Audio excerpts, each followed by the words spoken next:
Hello everyone. So we are back with another video on the topic emergence of social reforms. This topic deals with the honors students and this is the very first topic of unit 1. But this topic becomes the base for all the succeeding topics. I shall cover this topic in two videos. First part covering the introduction and the reasons for social reforms, and the second the features of the social reforms and its evaluation. Firstly, what are social reforms? So, social reforms are anything or any attempts that are done or created to correct the injustices that are existing in the society. So, what kind of injustices these might be? The caste discriminations, the inequalities, or any kind of practices of untouchabilities. So, any injustices that are prevailing in the society, to correct them when an attempt is made is known as social reform. So first we will see how these social reforms emerged or what was the background behind its emergence. So back in 1830s, what was the society that was existing in India? That a society which was deeply ridden with caste discrimination and the caste system. The caste system we all know, that is the division in the Brahmins, Kshatriyas, Shudras, Vaishyas, and the discrimination very much prevalent that the Brahmins could not sit with Shudras or the Shudras could not read the Vedas and the religious texts. Certain professions only were there for the Brahmins and certain for Kshatriyas. This is discrimination.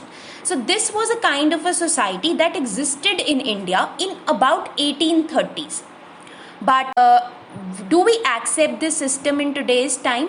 Well, this system, yes, has some kind of acceptance in today's world as well. Today also we consider that the Pandit or the Brahmin or the priest is very much to the top of the society and the Shudras or the untouchables or the lower caste to the very much low segment of the society.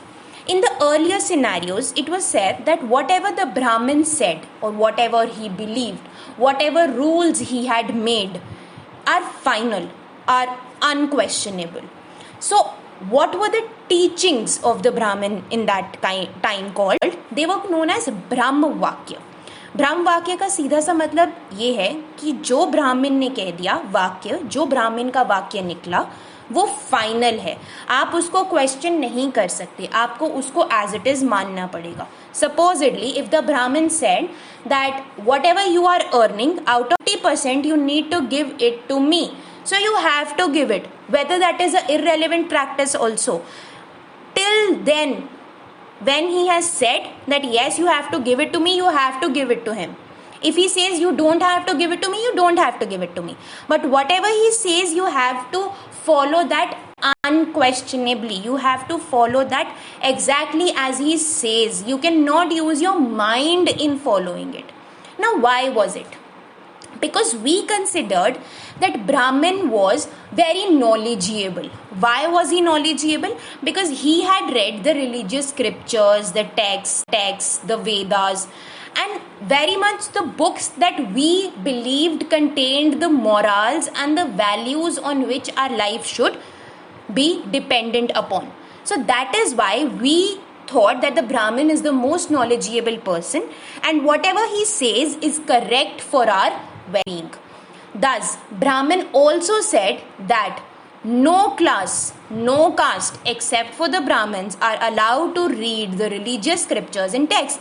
Because obviously, ये तो सोचने वाली बात हो गई ना कि अगर आप जैसे मान लो आपने कोई भी एक चीज़ है उसमें आप एक्सेल करते हो. For example, I excel in making these videos.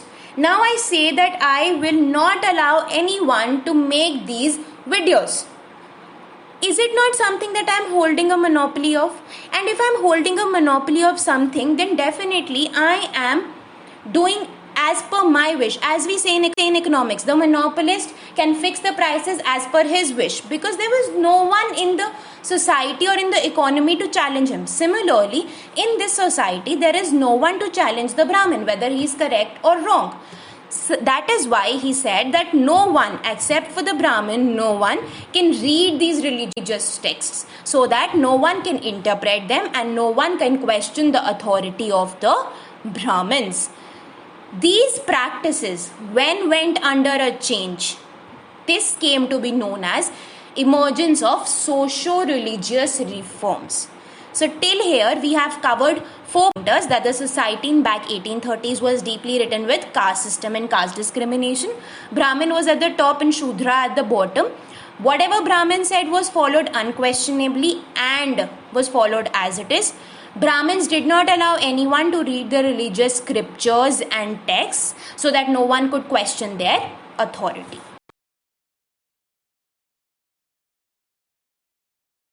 Now next we see what were the major reasons for the emergence of these socio-religious reforms. The reasons are divided into 2 broad categories, the religious and the social reasons. So as the heading says, reasons for socio-religious reforms. So obviously how the social reforms took place and how the religious reforms took place. So there are religious reasons to it and social reasons to it. Number 1 is the religious reasons. Religious reasons say that the Hindu society was caught in a vicious web created by religious superstitions. What does this mean? That the society that was there in India back in 1830s, the Hindu society in specific, believed in these religious superstitions like काला जादू, नहीं नहीं नहीं नहीं, Tuesdays को बाल नहीं धोने हैं, रात को नेल्स नहीं काटने हैं. This is the scenario that was religious superstitions. भगवान बुरा मान गए हैं इसलिए बहुत बारिश हो रही है, भगवान बुरा मान गए इसलिए आपकी फसल अच्छी नहीं हुई है. कुछ इस तरह की religious superstitions इंडिया में prevalent थी और आज भी हैं. That is why they say that the reasons for these socio-religious reforms were these superstitions and social ostracism. Then second, it was the time when priests exercised an overwhelming and unhealthy influence.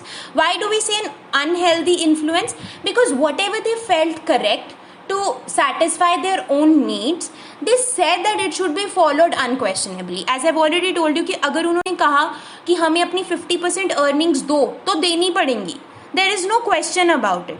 तो एक तरह से ये influence unhealthy है क्योंकि लोग उनकी मानते थे तो आप उन्हें उनका नाजायज फायदा उठा रहे हो. इसका सीधा सा मतलब ये है. Third, the Hindu society suffered from many religious evils. What was these religious evils? The costly pilgrimage. I'm so sorry, pilgrimage. Very sorry, pilgrimage. So the costly pilgrimages, as the Brahmins back said, that if you spend most amount of money in your pilgrimage, then you are directly going to heaven. आप स्वर्ग का रास्ता जा रहे हैं. ये तो बहुत अजीब सी बात हो गई ना कि ये क्या बात बनी कि मैं अगर पैसा खर्च रही हूँ तो मैं स्वर्ग जा रही हूँ. जहाँ कि हम ये बोलते हैं कि अगर भगवान के पास आपको जाना है तो आपको अपनी सारी मोह माया त्याग करनी चाहिए. बल्कि ब्राह्मण्स ये कह रहे हैं कि आप जितना कॉस्टली पिलग्रिमेज करोगे उतना आप स्वर्ग के रास्ते पे जाओगे. ये कोई बात नहीं बनी. Religious evils like polytheism. What is polytheism? That is plurality of gods. इनकी भी सुनो, इनकी भी सुनो, इनकी भी सुनो, इनकी भी सुनो, इनकी भी पूजा करो, ये भी करो, वो भी करो.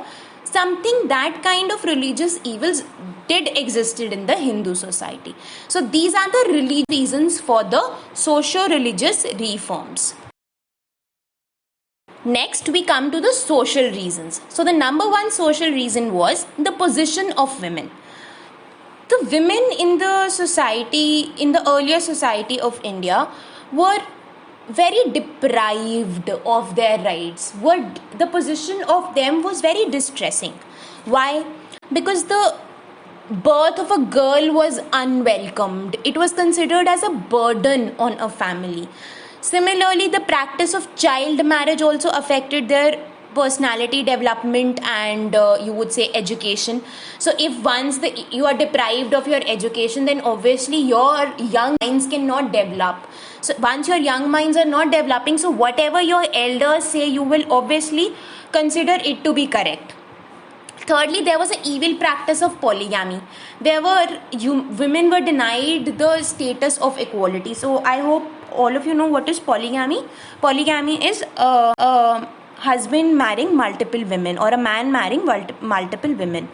So these were some of the practices that put women in a very distressing position, or you could say they put women in a very unequal position as compared to men.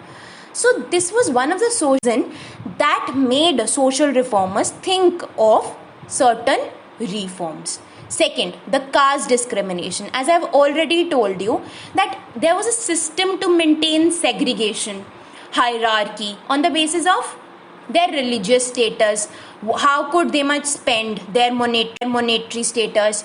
So these all existed in a society just because on the basis of the birth, just because they believed that Brahmins were on the top and Shudras on the bottom, and hence they wanted this system of segregation to continue. Also, a very interesting fact I must tell you, that the Hindu society was broken up into castes and subcastes, which were determined on the basis of the birth. So supposedly, as we have already seen in the religious texts of Mahabharata, एक सूत का पुत्र सूत ही होगा, चाहे जितना मर्जी वो capable हो, competent हो, कुछ मर्जी हो. I hope everyone knows the story of Suryaputra Karn. So that is what I am talking about here.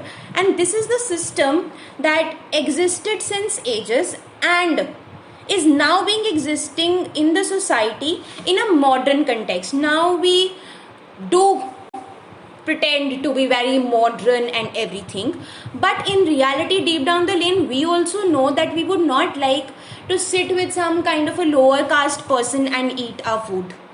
We do believe that okay, he is equal to us, but in deep mind, do you really believe that he is equal to you? So this is one social reason that led to the emergence of social reform. Okay, so the next reason is colonial culture and ideology. So the colonial culture is nothing but the British culture.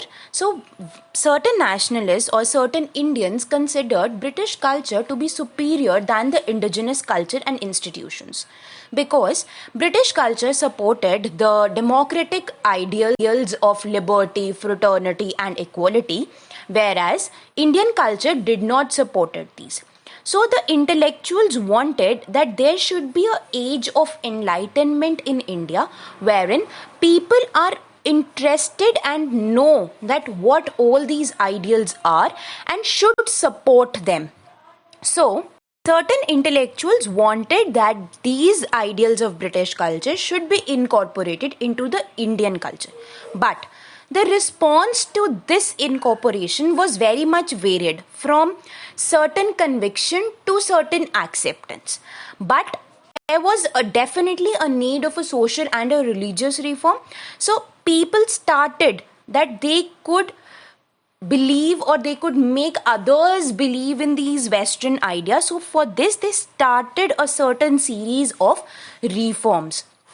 Obviously, when there is a conflict among two groups regarding a certain reform, they obviously make up a certain kind of breakdown in the unity, definitely. So this breakdown shook the India's morality, or you will say the moral base of unity. How? When it was the first war of independence, we lost, or basically it was a major failure due to our old cultural moorings or the old cultural convictions. That is why the nationalists who believed in Western ideals wanted that these Western ideals should be incorporated into the society as soon as possible, so that we are able to bring in an equality, and we are able to bring in a certain kind of social and a religious reform. Next reason is the spirit of Renaissance. So as I have already mentioned a quote here, that G.W.F. Hegel says, no reformation is possible without the Renaissance. So first of all, many of you might be thinking as to what is the meaning of the term Renaissance. It is nothing but the reawakening. Meaning is nothing but reawakening or re-emergence. So as he says, no reformation is possible without Renaissance. So no reformation is possible but without reawakening. Now what does this mean, and what is the meaning of the reason of spirit of Renaissance? That I shall discuss with you now. So certain Indian leaders were stimulated by the new knowledge. What is this new knowledge? That they went to the British countries and gained their knowledge. They were obviously derived by the modern ideals of democracy. So they basically wanted some kind of a reform in Hinduism, and they wanted to do away with these superstitious beliefs and practices. So obviously there was a spread of these Western ideas like liberty, fraternity, equality, democracy in the Indian society and culture. This Indian Renaissance, this Indian reawakening or re-emergence pervaded in the whole country. So slowly and gradually these Western ideas came to be known around the country, around the continent. So these Indian intellectuals closely looked through the country's past and also found that many beliefs and practices that are existing in the country are no longer of use and thus must be discarded. So what they believed, that we should change with changing times. We should be dynamic in nature as a society and not static as in nature as a society or as a country. That is why they wanted that certain kinds of practices like sati pratha, image worship, idolatry, practice of pilgrimages should be done away with and should be discarded, so that India can discover a newer concepts of cultural heritage as well as cultural awakening. With this, a spirit of rationalization and inquiry came into being. Now the people started to look into each and every activity with the aspects of their scientific outlook. Now they no longer worshipped or believed the Brahmins as it is they said. Now they started to question the practices. Now they started to think out of their own minds that whatever some person is saying, is it morally or scientifically correct also, or we are just following as it is. They started to bring in the activity of thinking into consideration in every field. So this affected every particular area of the society, be it political, be it economic, be it military. Even the religious sphere was stimulated due to this practice. With all these reasons and the introduction, I would just say that we come to the conclusion that these social religious reforms or the socio-religious reforms were very much inevitable given the circumstances that had came before the Indian social reformers, and the picture of stagnant civilization and a static and a descendant society was also to be changed. That is why these all reforms came into picture. Thank you for watching this video. Please subscribe to my channel and also hit the bell icon so that you never miss an update from Political Science on Tips with Bhumika.